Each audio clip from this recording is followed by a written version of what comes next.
Hi everyone, this is Liz with 143 Handmade, and today's video is going to be about reusing something. It's part of an open collab hosted by Susan Hiles Art and Turquoise Dreaming. And today's prompt is to reuse something, repurpose something. The prompts they gave were like Christmas cards and stuff like that, but I'm going to go a little bit different direction. I'm trying to get Christmas presents done. This is for my son, and these are obviously old jeans. Hang on just a second. Okay, had to go open the door for the puppy. So anyways, as I was saying, today's, these are repurposed old jeans. These are actually out of a pair of his pants. These two, they actually match. They're from the same pair of jeans. These two, however, my Salvation Army on Thursdays, they have the little colored tags. And on Thursdays, all clothes with that colored tag on them are 25 cents. And so I go on Thursdays and I pick up as many jeans as I can. I try and, pick out the ones that people really aren't going to want to wear, the ones that have holes in them, that kind of thing. So, because there's always usable jean left on it, even if it is, even if they aren't wearable anymore, there's still good material there. And for 25 cents, you cannot beat that for sourcing fabric, especially not heavy duty denim like these. These jeans were really in good condition, but on one of the legs, somebody had obviously spilt a can of paint on themselves. And so they were like basically brand new, but they had paint all down one leg. However, the rest of it was totally fine. Come on, Secret. Come on, baby. It's my daughter's cat. Scoop her out of the way. Okay, so what I'm going to do is I'm going to turn this into a pillow. All I've done is I've taken these 4 jeans pockets and I've cut them to the same size square. I honestly don't know what size square this is. Grab my ruler so I can tell you. It's probably a 9-inch square because I've already taken 2 seams out and it's measuring 8. And with denim, I tend to be generous with my seam allowance. It just works a little better for me under my sewing machine. But to make this into a pillow, I have cut a matching piece of this blue minky. And I don't know if you guys can really see that. I hope so. But it's got these little, instead of dimples, it's got a bunch of little hearts on it. I've used this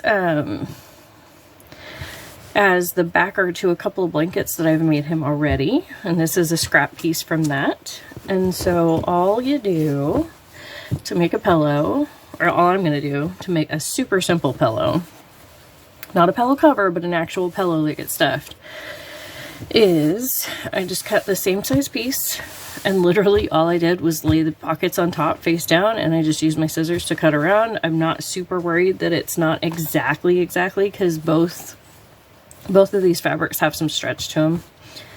And well, denim doesn't really stretch, but it does conform when you stuff it. So I will be right back. I'm going to go to my sewing machine, sew this together, well, most way, and then I'll flip it. Okay guys, I have sewn all the way around. I have white thread. My tension's not perfect, but I think it'll be fine for this. It's just a little quick pillow. So, and I'm not even going to, snip the corners or any of that, because I like the way that it looks when, it gets all a little bunchy. So all you do at this point is I like to reach in and grab the furthest corner and pull it towards the hole. Not trying to pull it out, but, kind of pull it towards there. And then I grab another corner, invert it, and pull it towards the opening. And I do the same with the other, all of the corners. And then when I have them all like near each other, I'll kind of reach in there and grab them. Because with the denim, you don't want to stretch the fabric too much inverting it.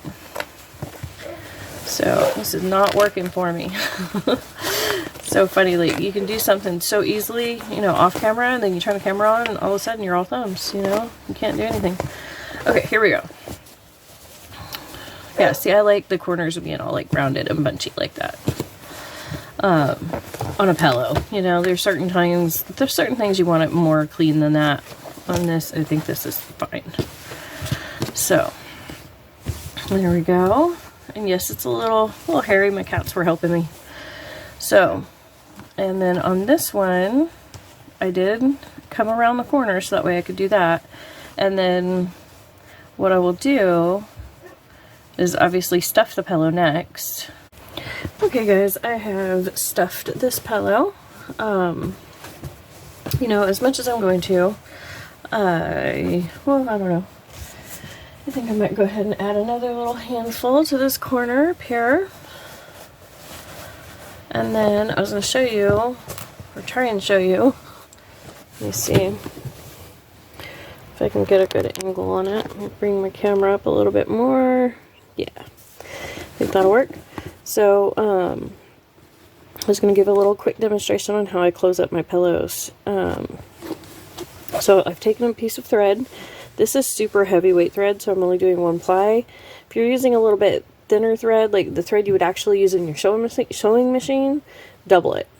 But this is designed for hand quilting, so it's thicker. So I've put a knot on the end of it, and I've just come up through the jean, past where see, here's my last stitch with the sewing machine, right there, and I've come up right there. So that way, as let me get this turned around for me, start stitching, those stitches will, you know, reinforce each other. And just fold it over, like so. And because I'm working with minky, I'm not going to worry about doing a true blind stitch or the ladder stitch or whatever. You know, there's a million different things that it can be called. But, okay, so I've come up through the denim. I'm going to just whip around to the other side. And come up through the minky and through the denim. Both. Now, I'm just going to do that all the way down my pillow, down my opening edge, and just, you know, I do put the stitches pretty close together. I don't like measure or anything. I don't think it's that, you know, the need for that level of precision. But you just keep working this down, folding this, and I mean, you can totally clip it. I find the clips just get in my way because this way I can hold it easier in my left hand. And just work on through. I'm not used to sewing on camera. I didn't realize how much concentration I usually give to my sewing, that it makes talking difficult. So, but I do plan to do more sewing videos, so bear with me, that it will get better. You know, part of the reason why I wanted to start this channel was not just to make money. I mean, obviously, if you're making a YouTube channel, like, that's part of it, right? But also because I have a really, you know, I think we all do as crafters, we have a very unique set of crafting skills. You know, no two crafters have explored the same crafts for the same amount of time, kind of thing. And so I really do want to share all of my crafting knowledge, you know, because none of us live forever. And so, you know, and there's a lot of things that I wish I had learned from my mom, you know, before she couldn't teach me anymore. And then, you know, and then she passed away. So, but, you know, so, but, okay, enough sad stuff, right? Just doing a quick whip stitch, and yeah, it is visible. You know what? For certain people, I would be worried about that, and I would want to, you know, make it completely invisible. You know, but for my 20-something son, yeah, it's fine. This is quick is good.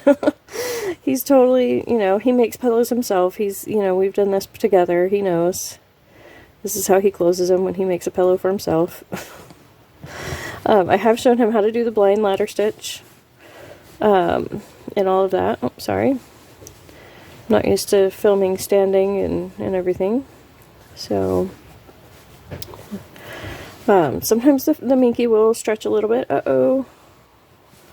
Pulled off of my needle. Gotta rethread. Let's see. See how well I do at this on camera. Let's see. Can I rethread the needle? Can I? Yes, I did. Yay. Okay. So sometimes the minky will stretch a little bit. You just kind of tuck it in. You know, again, you know, it depends on the level of finish that you're worried about getting, how fussy that you get about these things. Like I said, my son is totally used to my rough and ready last minute Christmas gifts. And so, you know, a little bit of stitching that he can see is no big deal. And let's see, hopefully my daughter's going to be through here in just a minute and can hush the puppies for me so I don't have to take another break. No, okay. So here we go. I don't know that you guys need to watch me do all of this stitching, but that's okay. Got about an inch left. So there we go. Doggies are quieting, thankfully.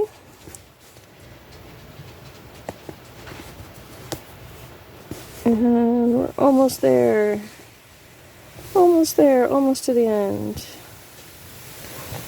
You know, it really doesn't take long this way. Like I said, it really just depends on the level of finish that matters to you. This is just a very quick, easy way to do it. And unthreaded my needle again. That is one benefit to doubling the thread, is that you can't unthread your needle accidentally. So, but with this thread, it's just so thick. I don't like to do that. So, let's see. Here we go. Just a couple more stitches.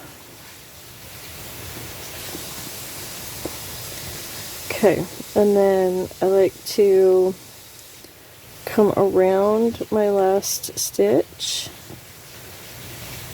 and tie a good little knot real quick. And then what I do is actually stick my needle, in this case through the minky, but as close to the seam as possible. And then I squish the pillow and stick the needle out, because I've already tied that knot, but I want to get rid of that tail. So grab a hold of that needle, and then I just pull the thread out. And see how the thread was hanging there, but then when I pulled, it just sucked it right in. And now the thread is now in there. And I know you guys can really see that really well on the camera, you know, the stitching there. But after it gets washed, that minky will just kind of absorb that, and you won't even really notice it anymore.